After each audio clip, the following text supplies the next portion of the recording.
কষ্ট করেছি। সবাই খুব ফ্রেন্ডলি ছিল বাপ্পি, বেলাল সানিম ভাইয়া, তারেক, সবাই খুব ফ্রেন্ডলি ছিল। সবার সাথে কাজ করে খুবই ভালো লেগেছে। তো সবাইকে অনুরোধ করব মুভিটা দেখার জন্য, আমাদের জন্য দোয়া করবেন। ধন্যবাদ। সংক্ষিপ্ত বক্তব্য দেওয়ার জন্য খুঁজছি তারেক আজিজ। আসসালামু আলাইকুম।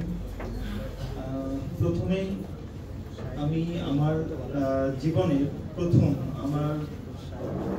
আমি আমার এক চেয়ারে বসতে পারবো কখনো কাজী গায়েদ স্যার, বাপ্পি ভাই,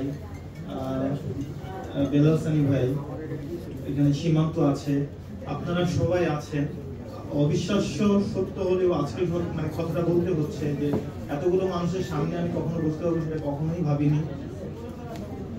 তো সবাইকে জানাই আমার মনের অন্তরের অন্তঃস্থল থেকে আসসালামু আলাইকুম এবং ভালোবাসা।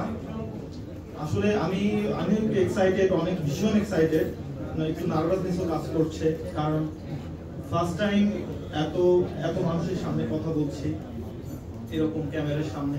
তো যাই হোক, এই ডেঞ্জার জোন ছবিটা আমাদের স্বপ্নের ছবি। শুধু স্বপ্ন বললেও ভুল হবে, স্বপ্নের থেকেও থেকে থাকে মানে সেইটা। তো আজকে এই ছবিটার পেছনে যারা আছে তারা সত্যি অনেক পরিশ্রম করেছে। যেমন বেলাল সানি ভাই আমাকে ভীষণভাবে সাপোর্ট করেছে, বাপ্পি ভাই অনেক সাপোর্ট করেছে, তারপরে এখানে যারা ছিল পিছনের কথা বলতে হয় আমার ভাইয়া জাজমা লিমিটেড সিও আলিমুল্লাহ খুবন ভাই, সেও আমাকে এই ছবিটাতে করার জন্য ইন্সপায়ার করেছে। আর সব মিলিয়ে এই মুভিটা করতে গিয়ে আমাদের অনেক পরিশ্রম হয়েছে, যেটা তো সবাই বললো। আর একটা কথা আমি না বললেই না, বাপ্পি ভাই আমাকে একদিন, আমি যে কথাটা সবার কাছেই বলি, সেদিন বলতে চেয়েছিলাম বলতে পারিনি।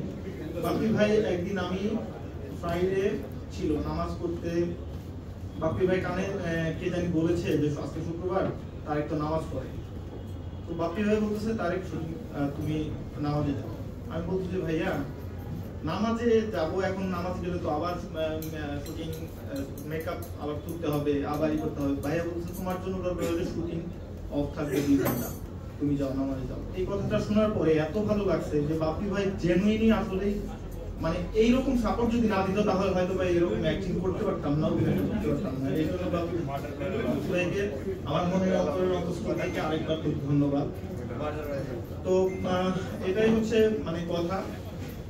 আসলে আপনাদের সবাইকে আবারও ধন্যবাদ জানিয়ে আমার বক্তব্য শেষ করছি। সবাইকে অনেক অনেক ধন্যবাদ।